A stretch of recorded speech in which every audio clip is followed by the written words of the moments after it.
नमस्ते दोस्तों, मैं डॉक्टर गौरव नाहर, आपका मित्र, urologist, andrologist and transplant surgeon हूँ।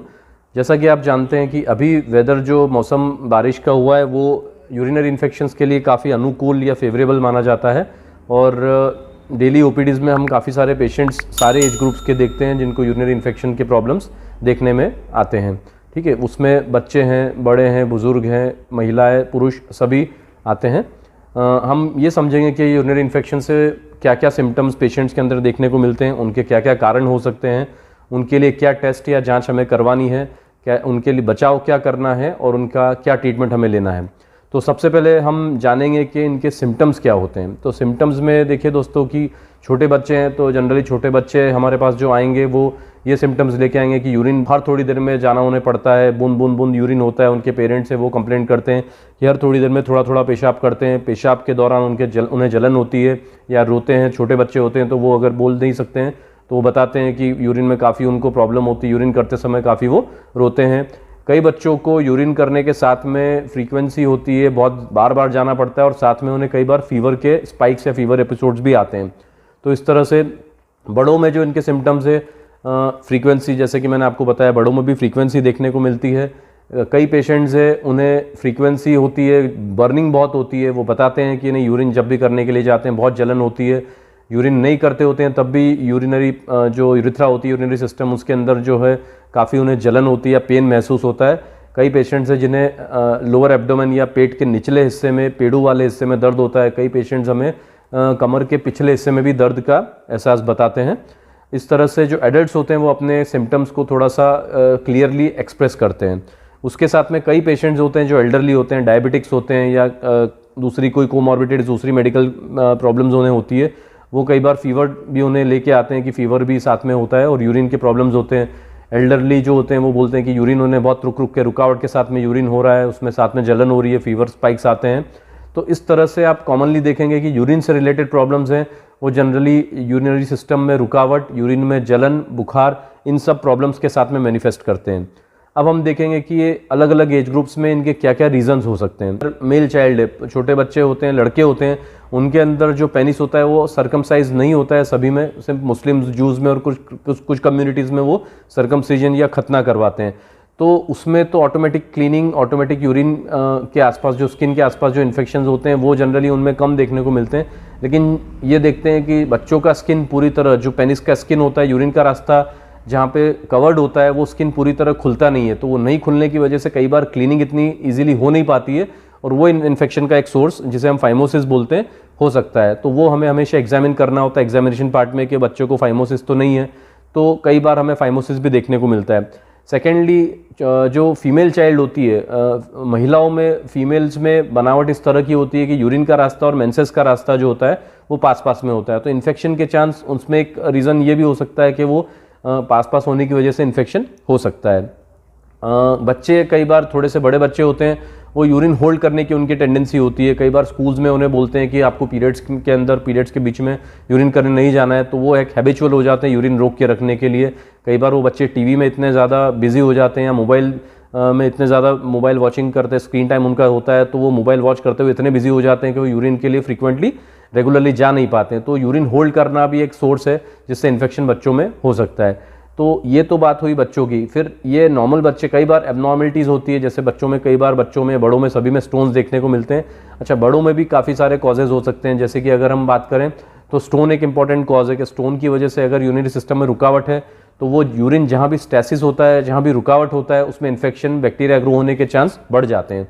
तो एक वो कॉज भी बच्चों में, एडल्ट्स में, मिडिल एज में, सभी में हो सकता है।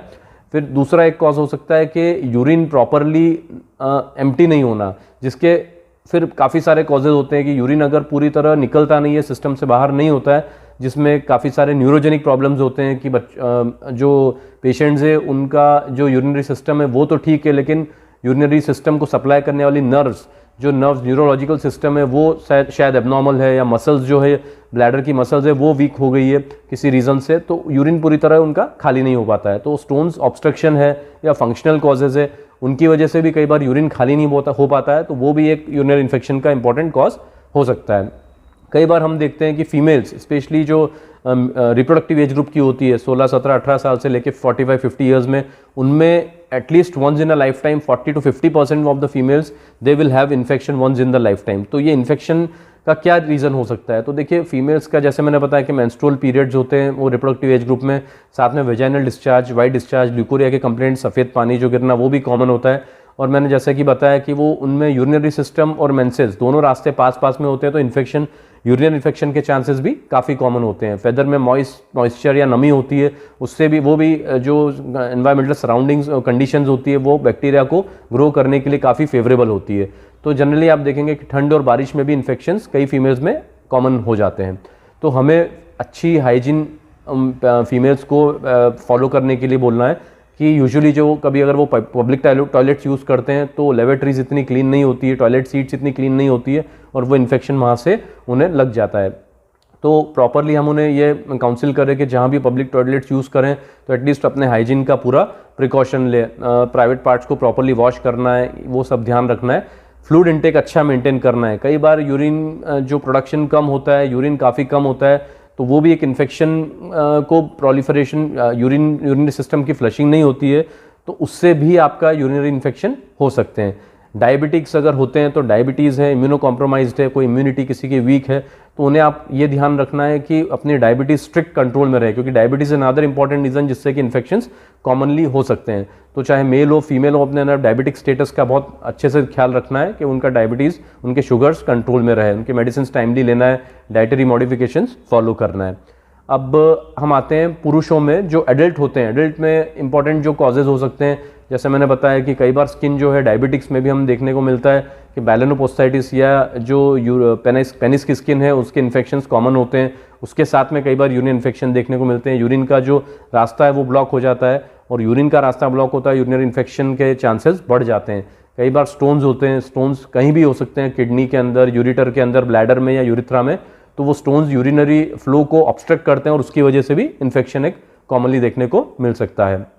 फिर हम देखते हैं कि एल्डरली जो पुरुष होते हैं उनके अंदर कॉमनली ये देखने को मिलता है प्रोस्टेट नाम की ग्रंथि होती है जो कि 50-55 की उम्र के बाद सभी पुरुषों में बढ़ना शुरू होती है, किसी में कम किसी में ज़्यादा, लेकिन थोड़े अनुपात में सभी में वो बढ़ती है। तो वो एक यूरिन के मार्ग में एक ऑब्स्ट्रक्शन या अवरोध की तरह काम करती है, जिससे कि यूरिन पूरी तरह खाली नहीं हो पाता है और कुछ अमाउंट ऑफ यूरिन हमेशा रेसिडुअल यूरिन रह जाता है ब्लैडर के अंदर, और जो रेसिडुअल यूरिन रह जाता है वो एक इन्फेक्शन का इंपॉर्टेंट सोर्स हो सकता है। तो हमें ऐसे पेशेंट्स को हमेशा स्क्रीन करना है कि उन्हें प्रोस्टेट का एनलार्जमेंट तो नहीं हुआ है। प्रोस्टेट जिसे हम BPH के नाम से जानते हैं, प्रोस्टेट का एनलार्जमेंट नॉर्मल भी हो सकता है, नॉन कैंसरस और कैंसरस भी हो सकता है। तो हमें ऐसे पेशेंट्स को आप यूरोलॉजिस्ट को रेफर करेंगे तो वो प्रॉपर्ली उन्हें स्क्रीन करेंगे, एग्जामिन करेंगे, टेस्ट करेंगे और ये देखेंगे कि प्रोस्टेट उनका एनलार्जमेंट हुआ है और एनलार्जमेंट की वजह से जो यूरिन रुक रहा है वो तो इन्फेक्शन का कॉज नहीं है।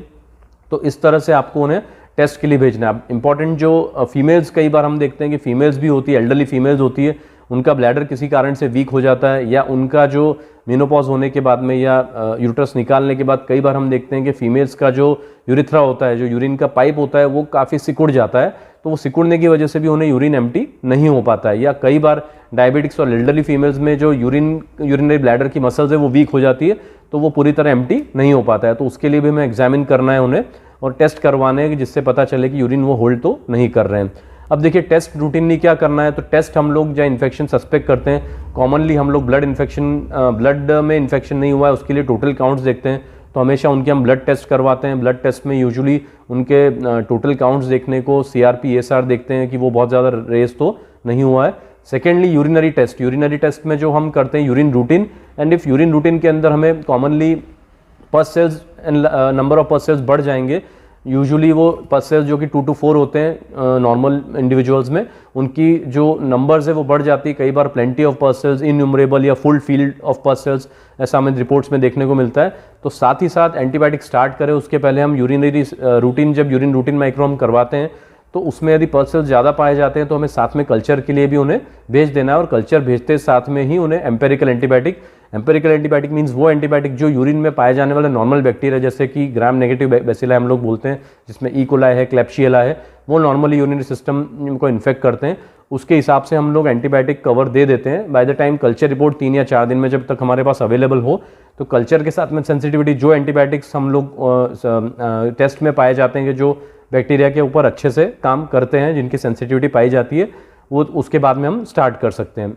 साथ में अल्ट्रासाउंड एक इम्पॉर्टेंट टेस्ट है। अल्ट्रासाउंड से हम यूरिनरी सिस्टम जैसे कि किडनीज है, यूरिटर है, ब्लैडर है, यूरिथ्रा, वो सबको स्क्रीन आउट कर लेते हैं। साथ में यूरिनरी सिस्टम में कोई एबनॉर्मेलिटी तो नहीं है, कोई स्टोन्स तो नहीं है, इन्फेक्शन के कुछ साइंस तो नहीं है, वो सब हमें पता चलता है। उसके साथ ही साथ में यूरिन के फ्लो को टेस्ट करने के यूरोफ्लोमेट्री नाम का एक टेस्ट किया जाता है, जिसमें नॉर्मली एक यूरोफ्लोमीटर जो मशीन होती है उसके ऊपर यूरिनरी स्ट्रीम का टेस्ट स्पीड मेजर किया जाता है कि यूरिन का फ्लो पेशेंट में हमारे परफेक्ट है। तो यूजुअली मिडिल एज या एल्डरली के अंदर जिसमें हम फ्लो के प्रॉब्लम सस्पेक्ट करते हैं, यूरोफ्लोमेट्री भी एक इंपॉर्टेंट टेस्ट है। ये सारे टेस्ट करके हम एक कंक्लूजन पे आते हैं। साइमल्टेनियसली पहले यूरिनरी इन्फेक्शन ट्रीट करते हैं। If it is simple urinary infection जो एंटीबायोटिक से ट्रीटेबल है वो करते हैं, या फर्स्ट एपिसोड है सिंपल इन्फेक्शन का जिसमें पेशेंट को बहुत ज़्यादा कोई हॉस्पिटलाइजेशन की या मल्टीपल एंटीबायोटिक्स की ज़रूरत नहीं पड़ती है, तो हम उसको सिंपल इन्फेक्शन की तरह ट्रीट करके और पेशेंट को एडवाइस करते हैं फ्यूचर में यदि कि उनको फिर से प्रॉब्लम होता है तो they should come back at the earliest and consult their doctor.